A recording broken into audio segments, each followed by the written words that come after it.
Everybody, this is going to be a special video. This is going to be my labor and delivery story, and it's going to take a long time. I'm not even going to apologize. I might do a table of contents, but this is going to be a long video because it was a long process. And I've got Molly with me. I'm in a different corner of my house because she will cry if I put her down, so I'm just going to stand up and do this video while I'm holding her. I did blog about this when I was like 3 days postpartum, so it is there if you want to read it. I'll link to it. But there's some stories that I want to tell that I didn't write down. So I have this paper with all this stuff on it that I can't read. So we're going to start at my due date. My due date was November 26th.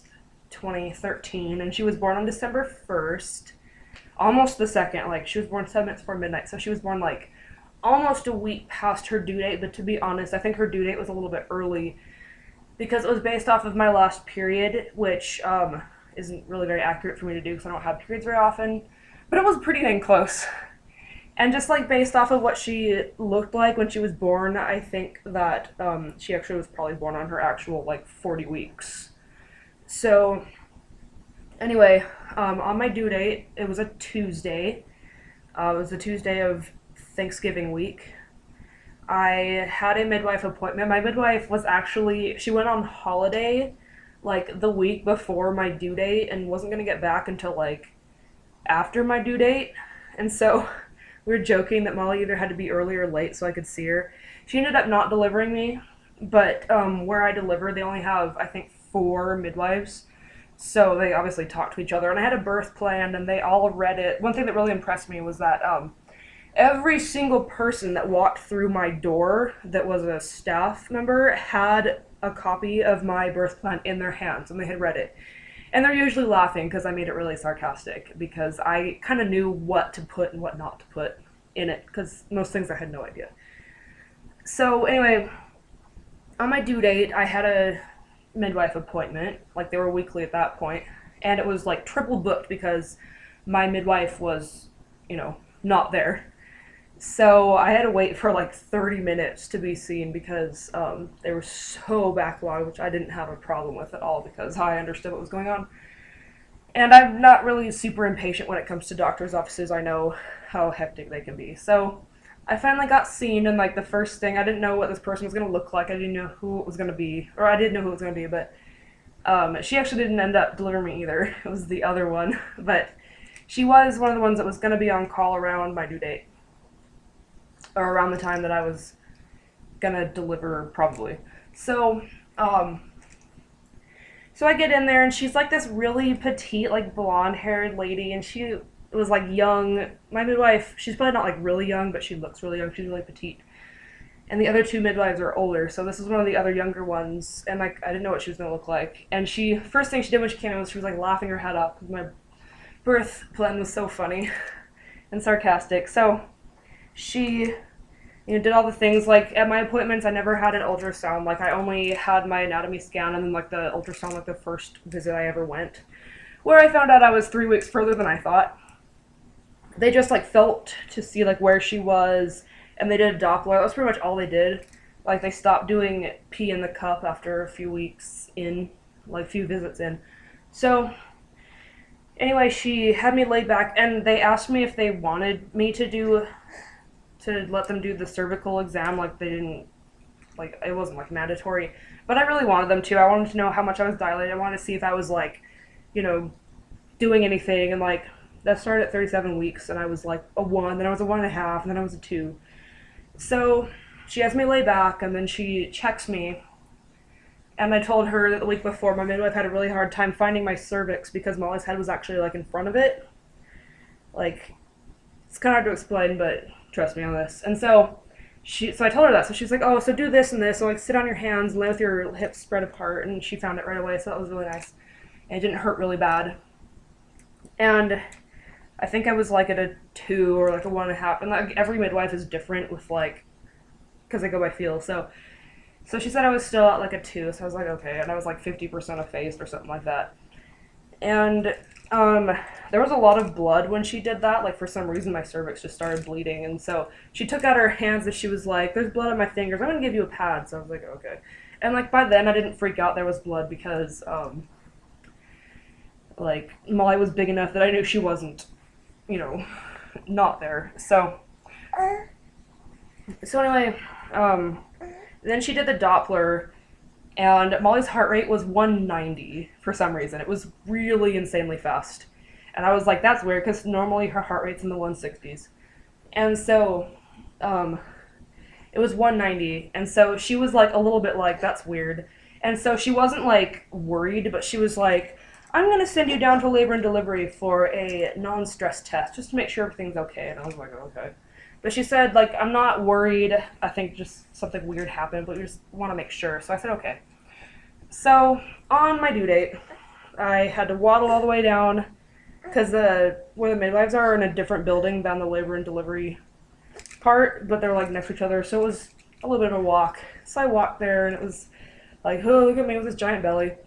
So I get there, and, like, they knew I was coming because she called them, and so they took me into a room just for, like, a non-stress test, which basically they just strap that contraction thingy and the heartbeat thingy to you for, like, an hour.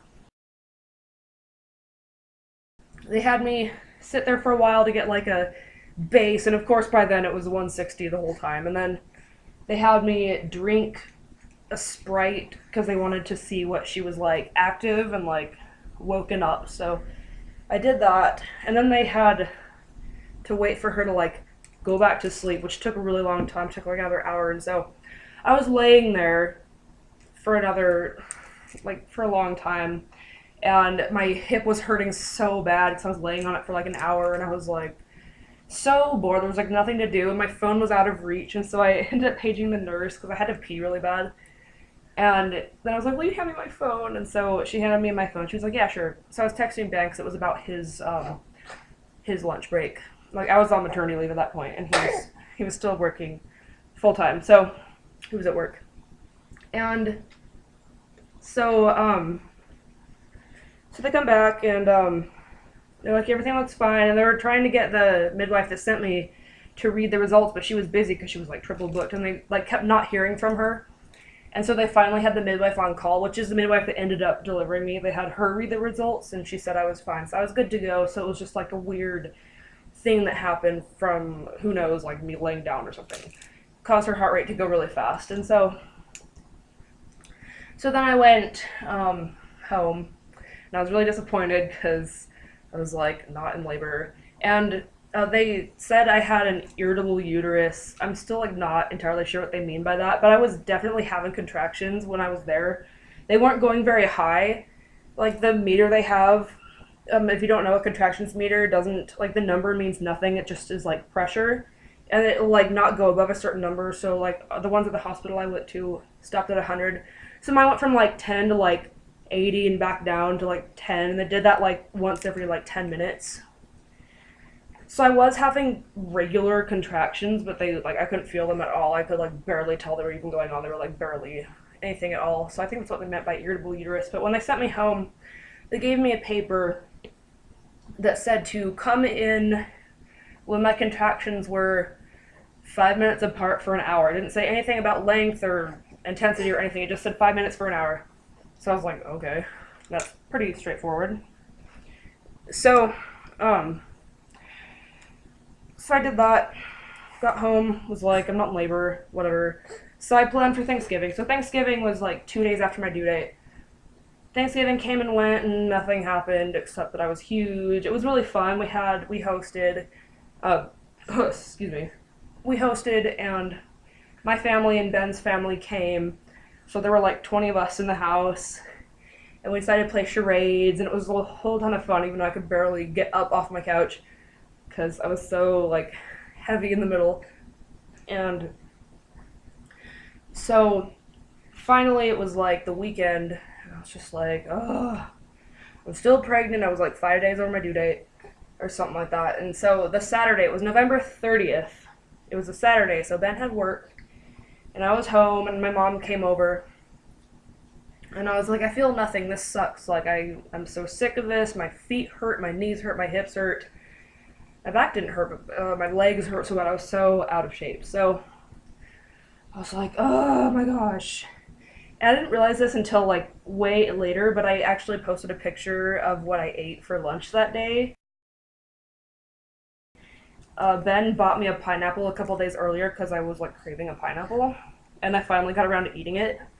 And then I read somewhere that like pineapple can help you go into labor. Like I have no idea if that's true or not. I'm not putting any like belief into that, but I thought it was interesting. I was like, whoa.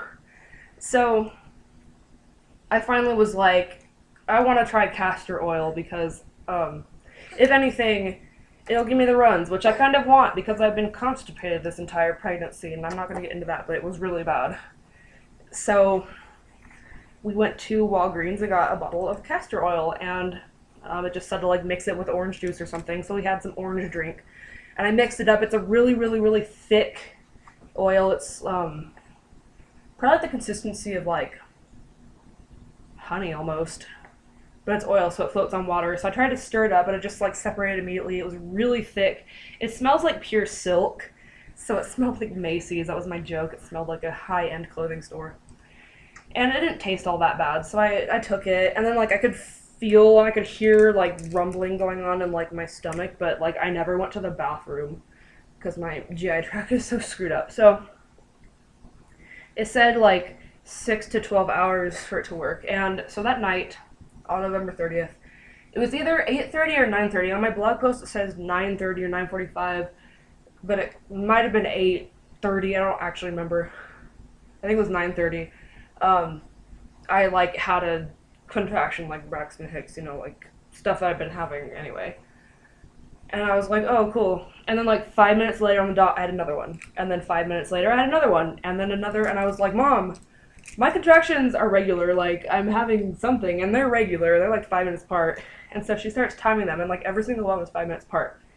And I was like, holy crap. So Ben was like about to come home. So Ben came home, and I was like, babe, I'm having contractions. They don't hurt or anything, but oh my gosh.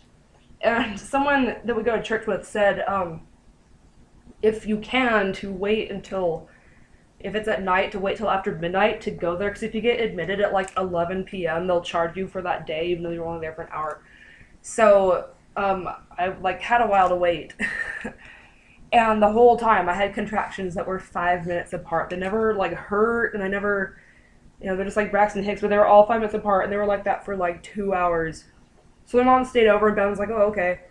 And so I kept having contractions, and then finally at like 11:45, I decided to pack up and head to the hospital, and I thought they were going to admit me immediately.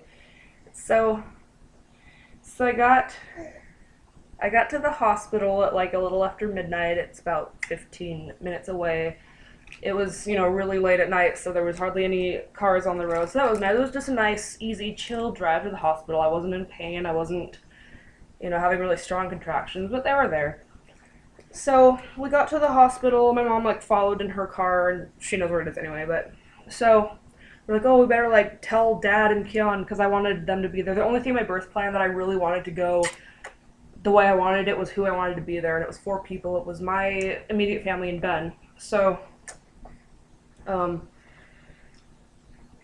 we let Dad and Keon know that I was like, you know, in labor.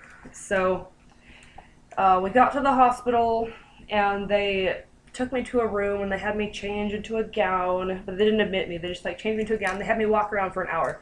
And at my job, I sit all day, and then when I come home, I sit all my rest of my time. So I'm better now, but I was really, really, really out of shape. And walking for an hour, my legs like almost quite literally gave out. Like they were like shaking it. They would like hurt so bad. It was like I was carrying like 200 pounds on my back. And at the end of that hour, I was like, I've got to be at like a 3 or a 4 now, and I was still at a 2, and I was so pissed. And so they were like, we want you to walk around for another hour, and I just like looked at them, and they were like I honestly don't think I can. And they were like, oh, well, you can go on the birthing ball. And I was like, thank you. So I went on the birthing ball and like did the whole like walking motion. Ow, stop pinching me. So anyway, then at after like another hour, like hardly anything had happened. I was hooked up to the monitors, and like the sound of her heartbeat was really relaxing on the little like Doppler machine and stuff. And I was having contractions, and they were like between 5 and like 7 minutes apart. Some were like 3 minutes apart, but like they weren't hurting at all. It wasn't like anything like some of the videos I watched where they're like they can't walk at all. I was like, I wonder if I'm here too soon or whatever. And then they finally at like 3 in the morning, the nurses came. Like they weren't even sure if they were gonna bit me or not, if they were gonna send me home. But because I was 5 days over, I think that's the only reason that they admitted me is because I was like 5 days past my due date. So they walk in, they're like, "You're staying," and I was like, "Sweet." So they're like, "Get some rest," and so I asked for like a nice recliner for Ben. So Ben and my mom got to sleep in chairs, and they hated it, but whatever. And so we slept, and we were lulled by the sound of Molly's heartbeat. Oh, that's the thing I forgot to mention. At my non-stress test, everyone's like, "When do you do?" And I was like, "Today." And they're like, "Oh." I was like, "Yeah, it sucks." So I think here they were like, "When do you do?" I was like, "I was due like 5 days ago." So by now it is December 1st. It's like 3 a.m. and so they're like, "You're staying." And so I was like, "Yay." So I went to sleep. And then they're like, "We'll introduce you to the midwife on call." I'm going to give her a name. We're going to call her Katie. So they're like, "We'll introduce you to Katie in the morning." I was like, "Okay." So in the morning, after a few hours, like I woke up and like nothing had happened except the monitor kept slipping off, so they had to keep coming in and adjusting it and doing like my, like my pulse ox and my uh, blood pressure, stuff like that. So they were doing that. Let me see if I forgot anything. Nope. Okay, so oh yeah, but like right when I got admitted, I think it was before I fell asleep, the nurses were like, "We're gonna do a real quick ultrasound just to make absolute sure your baby's head down, even though, we trust the midwives. We just don't want there to be like, oh, whoops, surprise, it's butt first." And so, and they were like, "There's nothing to see. It's like not gonna be any like facial profile or anything." So they did the ultrasound, and they're like, "Oh, that's a big round head," which yeah, she does have a really big round head even now, still. So it was funny because the sound that they made when they like clicked on something is the same sound at work when we're getting a call. So I was like, "Oh, what was that?" Of course, because it's not a very common Windows sound. So I thought that was funny. And so, yeah, I'm just reading these notes here. So finally, I was able to go to sleep. So I went to sleep, and like the nurses didn't really have much to do, and I was just like, "Oh my gosh, am I going to need a C-section? Because like nothing's happening," and but of course I was fine. Spoiler, I was fine. So I fell asleep and then woke up. It's starting to rain outside. That's why I keep looking outside. Um, so sometime in the morning, I got to meet Katie, the midwife, and she was an older lady, really sweet lady, really, really nice, really great. I really liked her. And she had read my birth plan because obviously the midwives all talk to each other, so she like knew that I was gonna be there and stuff. And so she came in, like said hi, and I was like, "Will you break my water?" I told everyone that walked in the room, I was like, "Will you break my water, please? Will you break my water?" Because my mom got induced when she had me, and the way they induced her was they broke her water. Once they broke her water, my mom had me like 6 hours later, like I sent her into labor. So I was hoping that that would happen with me, but they know better than me, so they said no. So first the nurses said, "We can't do that, it's the midwife," and then the midwife said, "No, I'm not going to, because it's just going to hurt really bad," and blah blah. Like, "I know it takes time off your labor, but it'll hurt really bad." And I was like, "Oh well, you're the doctor, you know better than me." So I wasn't really upset or disappointed. I was just like, "Oh, okay." So they didn't do it. They did break it later, spoiler. So basically I just kind of piddled around for a while. I did end up taking a bath right when my dad and my sister showed up. They showed up, I think, at like noon or something. I don't remember the times or like a lot of the events because I was so freaking tired. And I had them written down. My mom wrote them on her phone, and of course her phone crashed, and so I lost all that information like right after she put it in. So I was like, crap. So I don't exactly know the details, but they don't matter that much anyway. So Dad and Keon show up at like noon, which is right when the nurse was like, hey, let's take a bath. And at my hospital, half the rooms have a shower and half have a tub, and if you don't have a preference, they'll just stick you in one. And it's like kind of first come, first serve. And I wanted a room with a tub. And they also have a jacuzzi tub. And so I got a room with a tub, but they had me go into the jacuzzi tub because it wasn't being used. So I went and took a bath in the jacuzzi tub. And they put the IV in my left arm. I have a little tiny scar. It really hurt when they put it in. It was kind of a bad place. So I think next time I'm going to ask them if they can put the IV like further up my arm. Because it was like right at my wrist and it hurt like the whole time it was in because it was like on a nerve. I'm used to getting IVs like in my elbow, you know, like for blood draws and stuff. So we get in there and I was like, oh, should I like put a wrap or something around my IV because I know you can't get a central line wet because I follow a lot of blogs of people that have special needs and like medical stuff, and so I know that. So I was like, I know you can't get a central line wet, so shouldn't I like wrap it up? And the nurse was like, oh, are you in nursing? And I was like, no, I just follow a bunch of special needs blogs and I know that. And she's like, oh, okay. So she's like, oh, I guess. So she like wrapped my arm in something, but it still leaked anyway. So I was like really hesitant to put my arm in the water. I didn't want to get an infection, which I'm sure everything would have been totally fine. But that's just, I was aware of that. So I was like, I can't in good conscience put my hand in the water. So I took a bath for like an hour. My contractions were like, meh. And like, I started falling asleep, started nodding off in the tub. So after an hour, I got out, went back to my room, said hi to Dad and Keon, and then I properly fell asleep. And so my sister, of course, got really bored. And so they left and like went out to eat and stuff. And I think my mom stayed the whole time and Ben stayed the whole time. And they were so bored. I found Ben's Facebook post later and he was like, I'm so bored, I hate being here, blah, blah, blah. Which it was really boring. And it wasn't very exciting because I never like screamed or like yelled at anybody. I was really chill, which surprised me, but that's my personality. One thing is that like you will probably be like labor the same way your personality is, so I'm a really quiet person. And I was just really chill. I was like this during my labor. So eventually, sometime I walked again. I don't remember when, but like it started to hurt a little bit more. Like I kind of had to stop when I had a contraction, but like I only had like a few, and I was getting kind of worried because my contractions were like further apart. They were like 7 minutes apart.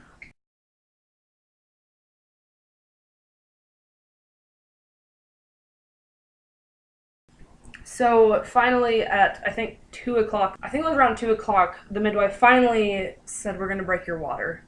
And I was like, yay, woohoo!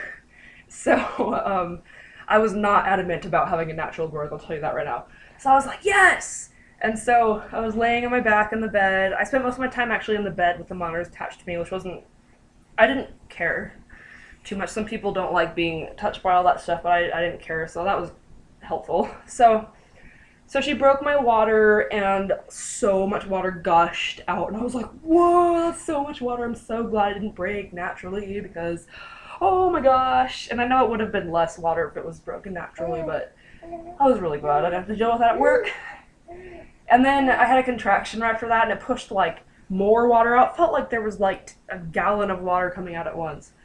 And it was, like, really warm, and so, like, I had to pee, and so I was like, we're gonna change the bed anyway, so I peed myself, and I felt really bad. I was like, I'm really sorry, I peed the bed. And she's like, oh, it's okay, it happens. So yes, I peed in the bed on top of all the amniotic fluid that came out of me, because it just, like, was so warm, I just couldn't hold it in. And then I stood up, because I think I, like, had to go pee, or, like, try to go pee some more, like, in the bathroom. So when I stood up, I was, like, felt the water, like, coming down inside me, and I was like, I'm gonna start gushing, here it comes, and then it like splashed onto the floor, and Ben said it did quite literally like splash on the floor. And so that was kind of funny. I think it was right before she changed the sheets, so they just came and mopped it up, you know, because it's just normal. And so I was just like, whoa. And then I was really, really tired. I was like nodding off and stuff, and the contractions were getting like a little bit stronger. Yeah, they were getting stronger. So I don't remember how dilated I was, but I was making progress, but just like not very fast. And so eventually, I think at like 6 or something, the nurse convinced me, she's like, why don't you take another bath? And so I took a bath in my room. And I honestly really didn't want to take a bath, but I was like, I asked for this room, so I better use the bathtub. So I went to the bathtub and I was like falling asleep, like nodding off, and my contractions were starting to hurt. And the most comfortable position was to just like lean all the way forward. And I was like, ooh, like kind of like breathing deeply. And the way my contractions felt was it felt like something was pushing my pelvis apart. It hurt like around the front, like I'm not gonna be able to show you, but the front of my pelvis is where it hurt, and like underneath my big tummy, like up to my belly button, that's where it hurt. It just felt like something was pushing like my pelvis apart. It never hurt my back. It never hurt like really bad because I've been an epidural before then, but So I took a bath and I was just like nodding off, and it was starting to really hurt, and I was starting to like breathe really deeply through them. And then my body just like took over, and like I had this very strong like voice that was like, you need to get some rest and you need some pain meds. So I was like, I'm gonna sleep, can I get some pain meds through my IV? And they said, yeah, sure. So they gave me some pain meds. I don't actually know what sorry, my phone just went off. I don't know what they gave me, but they gave me something to like take the edge off because it was starting to hurt at that point.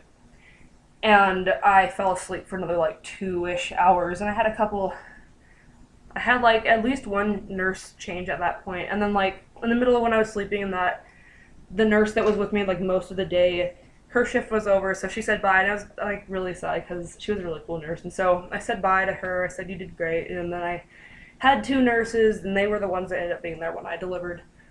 But I went back to sleep, and I was really tired. I was sleeping.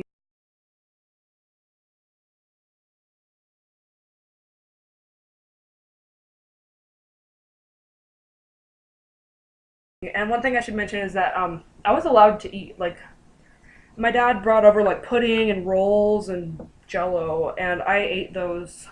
I wasn't like really hungry, so I didn't eat a whole lot, but I definitely ate some food like in front of the doctors, and they didn't care. So that was really nice. The hospital I was at didn't care if I ate anything, so I did have some food in me. That was nice, and I had like lots of water in a big old water bottle that they give.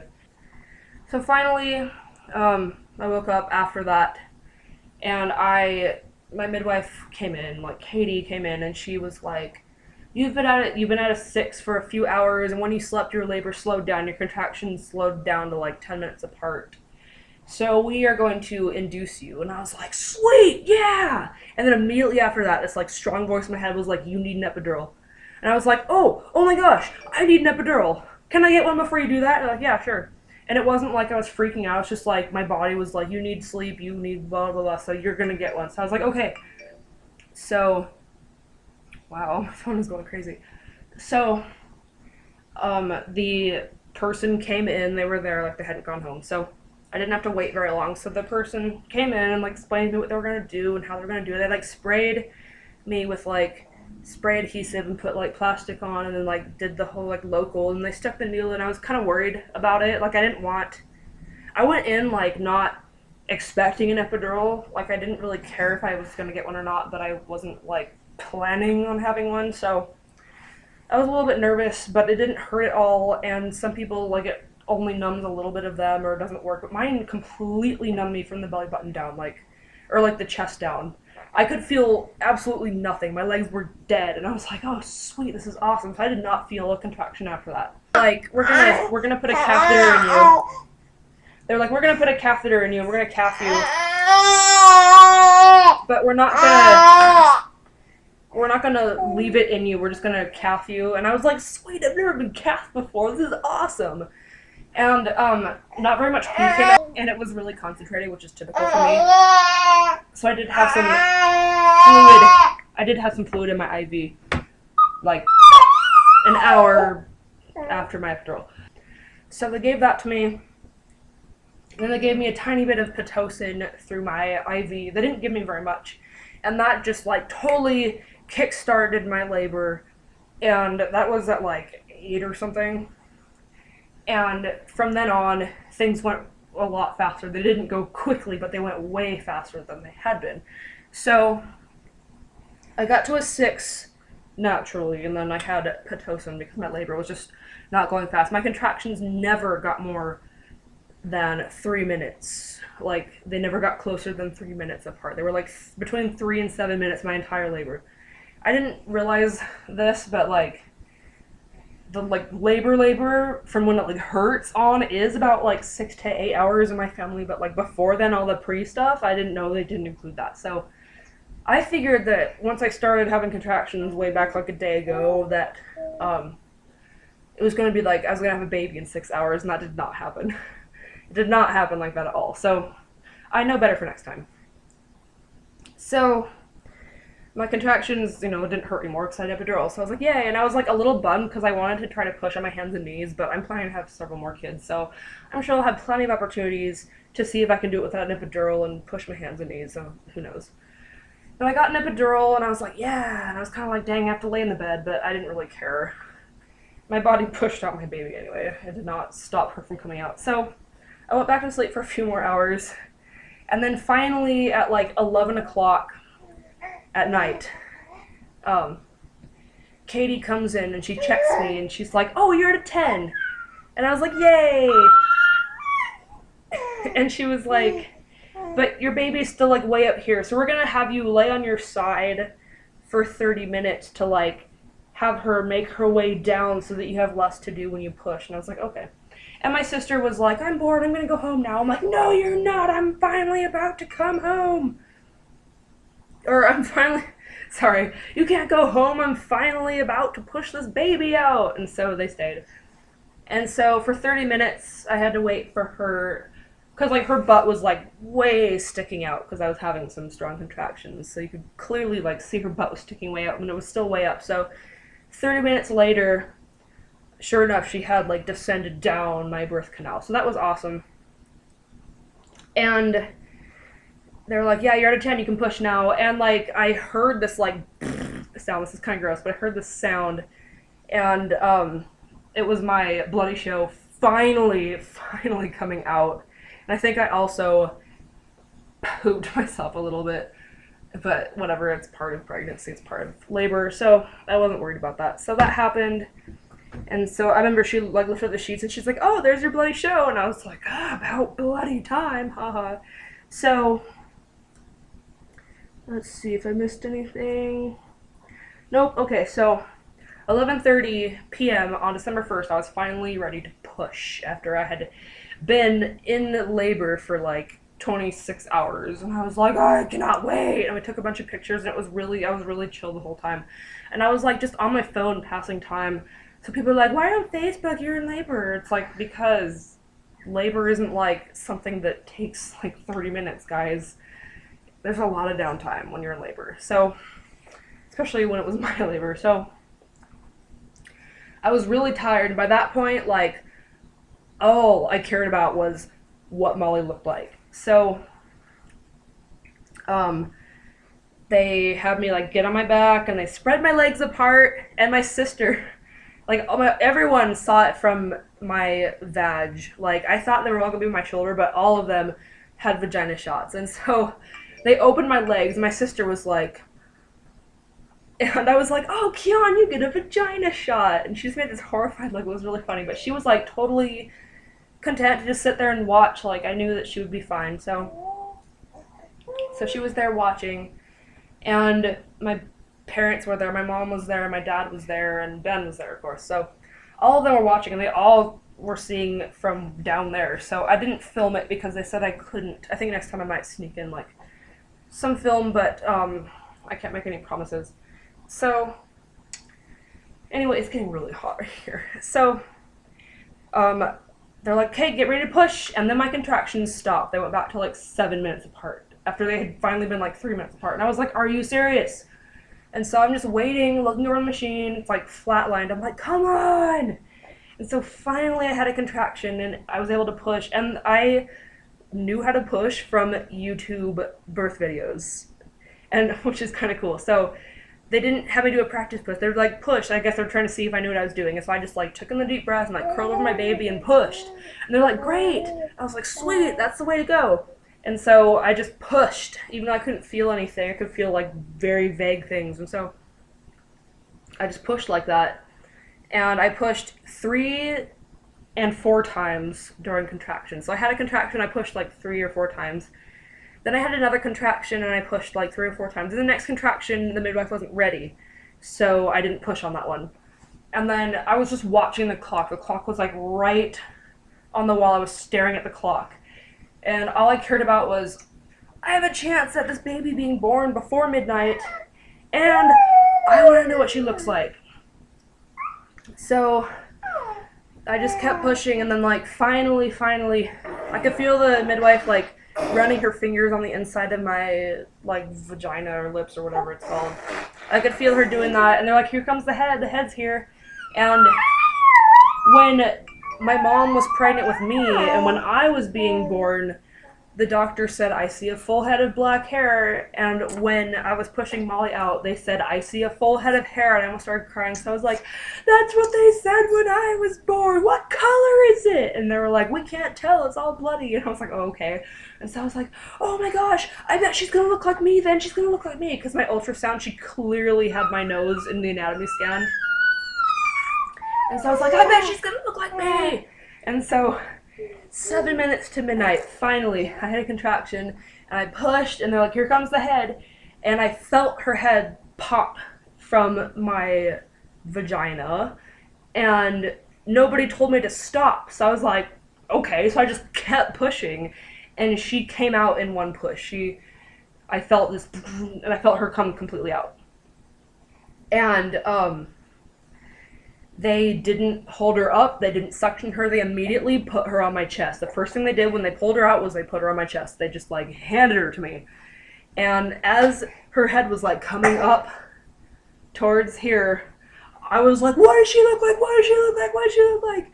And when she finally got there and I saw her face, this is what I saw.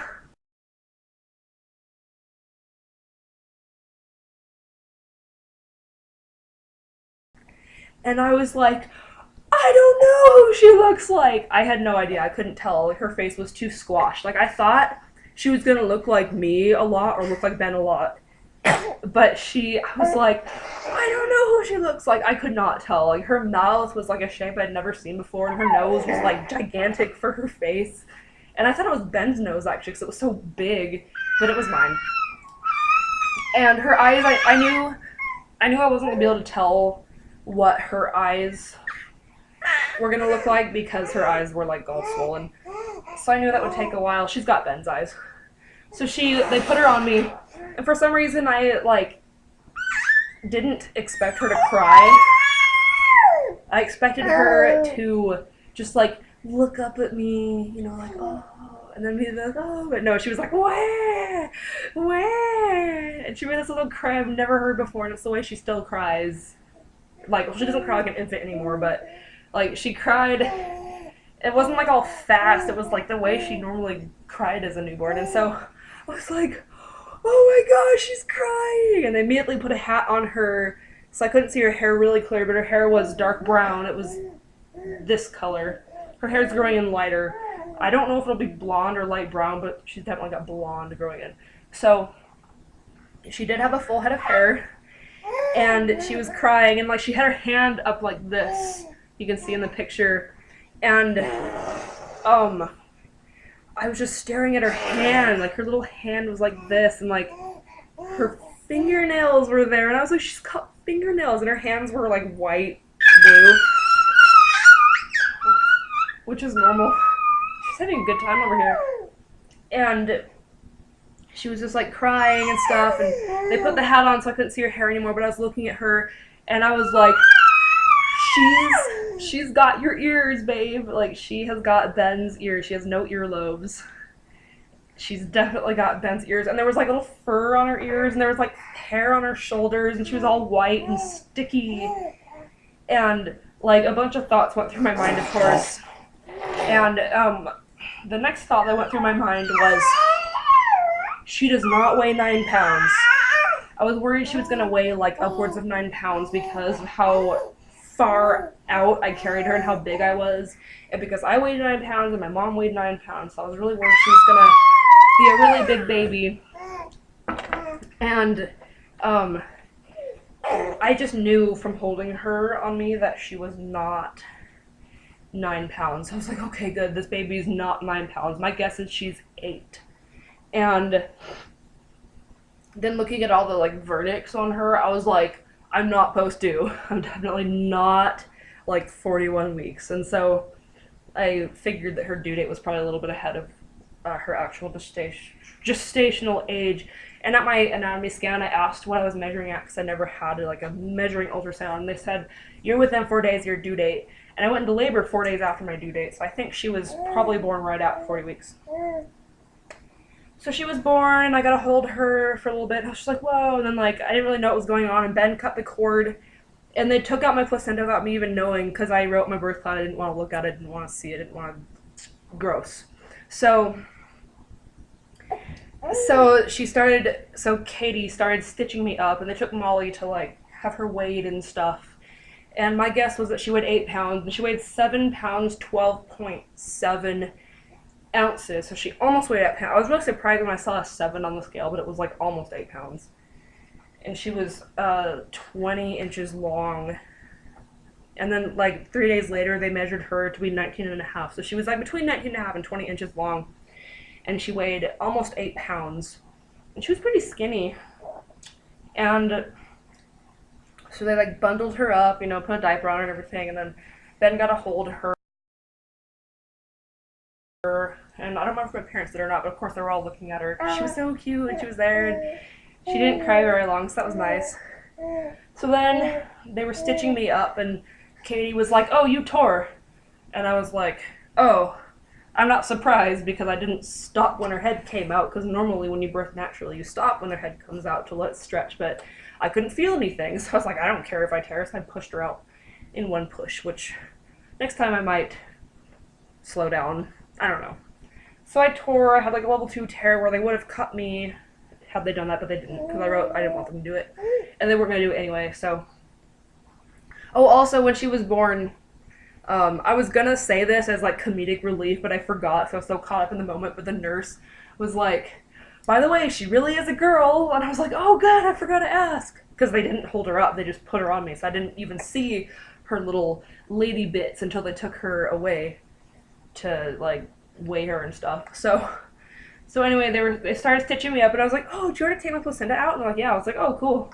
And then I was just chatting with the midwife and the nurse. I was just like, yeah, we're just talking about placentas and placenta prints and chatting about just stuff while they were stitching me up. I'm not sure how many stitches she put in me, at least 2, because I saw 2 come out. But I don't know how many stitches it was, but I tore, like, below my vagina, which actually, when she sewed me back up, it actually fixed. I had some pain whenever things would go up me right there, and after that healed, I didn't have any more pain, so that was really nice.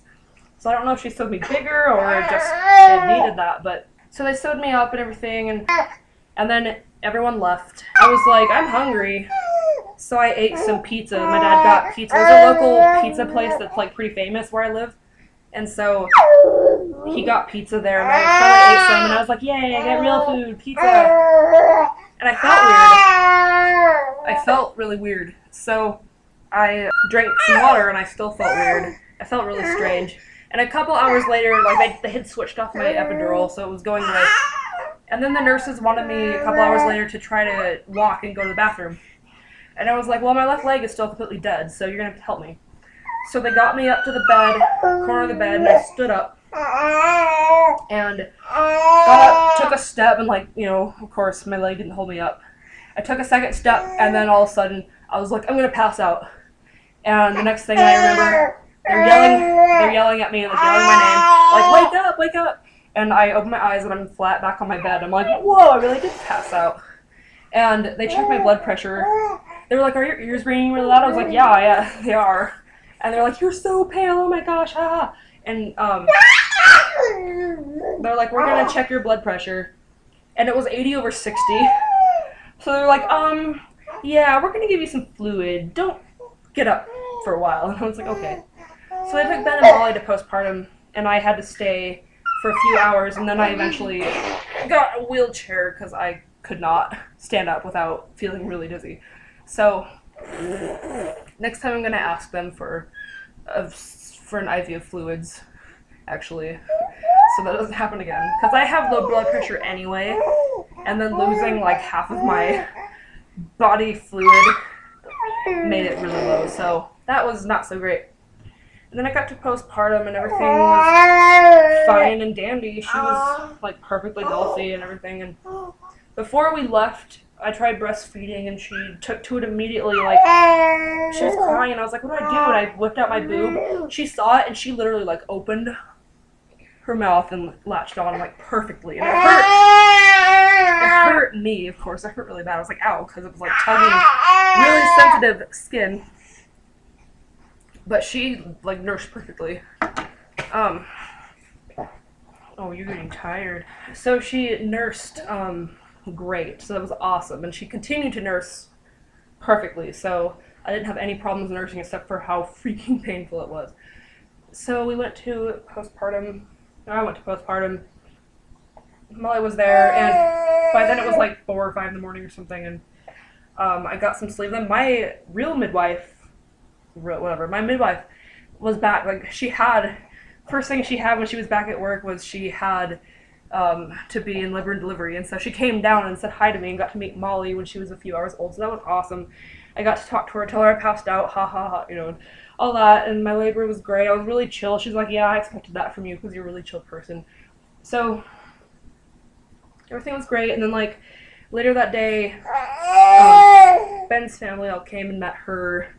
And, like, that's when I started sobbing over everything. And, like, oh, it was so sweet. They got to meet their new grandchild. And I was just sobbing over really stupid, trivial stuff. It was right before Christmas. So, like, hearing Christmas music made me cry. And hearing, like, lullabies made me cry. Was really embarrassing. But, we had to watch, like, the silly movie about, like, baby safety. But I knew most of it already just because I had been, like, reading up on stuff. Because I'm an avid reader. Especially about pregnancy since I was finally having a baby. And I was just looking at her and she had this little open mouth.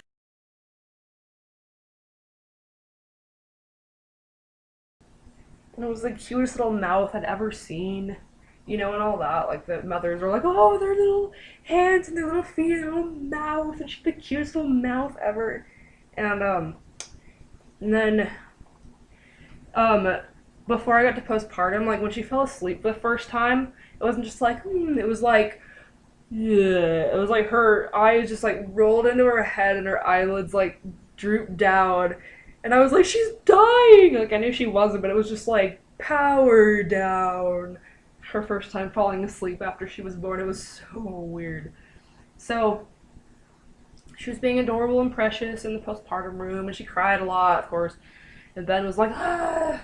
Took us a while to get into routine, but now that we have a baby, you know, and like the next time it'll be a lot easier now that we'll just start with co-sleeping and not try to get her to sleep on her back first. So,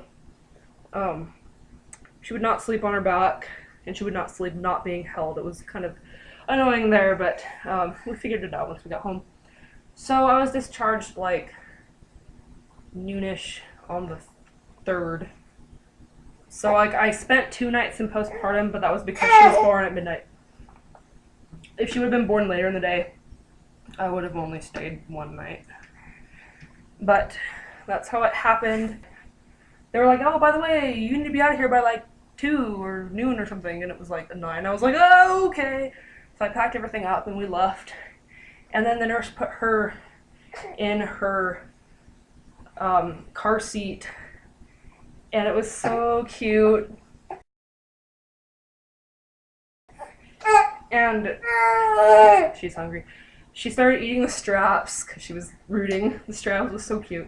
And I was like bawling my eyes out. They like, I got discharged. I didn't have to go to the office to discharge. They just did it. And we had like filled out all the paperwork we had to and stuff. And I left through like a secret exit.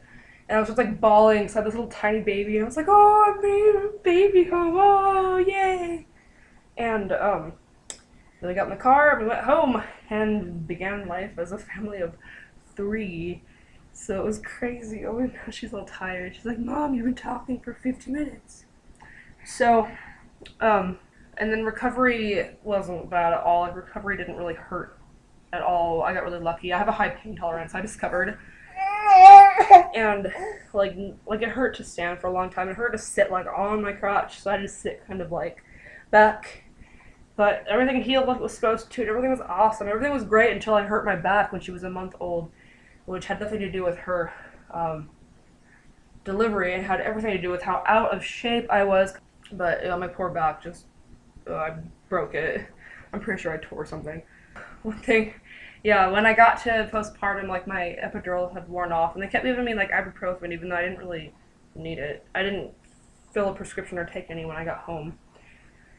And they're like, does everything hurt down there? Does anything hurt? And I said, no, but my butthole hurts. Like, I don't know how to say it any nicer than that. They said, oh yeah, you got a hemorrhoid when you pushed. I was like, oh, okay. And then like a midwife came and like looked at it. Some random midwife from like a different center came and like she's like, let me take a look at that hemorrhoid. So she like pried my butt cheeks open and like it was kind of weird. And she said, it looks great now. It's actually going away. And I was like, oh, good. And like pooping the first time wasn't hard at all. Like I thought it was gonna like be terrifying considering how constipated I was during my pregnancy, but it was not a big deal. It hurt only a little, so that was really nice. And peeing didn't hurt. I kept forgetting to like fill up the peri bottle before I'd even pee, so I like didn't use it much. I just used toilet paper. I just dabbed the toilet paper, and I bled a lot, of course. There was a lot of blood, but it went down like after like 2 days, and I bled for like a month. And then it went away, and then my period came back when I was 5 weeks. Wow, no, my period came back when I was 5 months postpartum. So that was great. I think that's pretty much it for this labor and delivery. There's some things I'll do differently next time, but like that was a perfect hospital experience for me. Like I had like the best experience that I could have hoped for. Everything went perfectly because I didn't expect things to go one way, and I definitely am going to be birthing there again, and I may or may not go natural or try to go natural. I'm not going to claim to at all because I will probably have an IV with fluid at the very least because I don't want to pass out again. And so I may go natural without an epidural. I may not. I don't really care. I'm not really super dead set on any of that stuff. I don't really have strong feelings. But everything was perfect. The nurses were all super nice. And like the lactation consultant was kind of weird, but she had good advice even though I didn't need her help because Molly was so good at breastfeeding. She's the one that told me that flutter tonguing is normal because I definitely noticed her doing it, and I was like, what is she doing? Is she broken? And it's so funny. She does it on her pacifiers when she's falling asleep. And so she goes, suck, suck, blah, blah, blah, blah. Like, I love it. It's so funny. So yeah, like after that, everything was great except for how much breastfeeding hurt until my nipples healed. But, oh my gosh, that's a story for another day. And besides that, she was great, she's doing great, she's developing normally and all that, so next time I'll definitely ask for fluids probably, and then like pretty much everything the same. It was pretty awesome. So that's it. This is a long video like I said it would be, and hopefully my next labor and delivery story will be just as cool and exciting and eventful. So I'll see you later. Bye bye.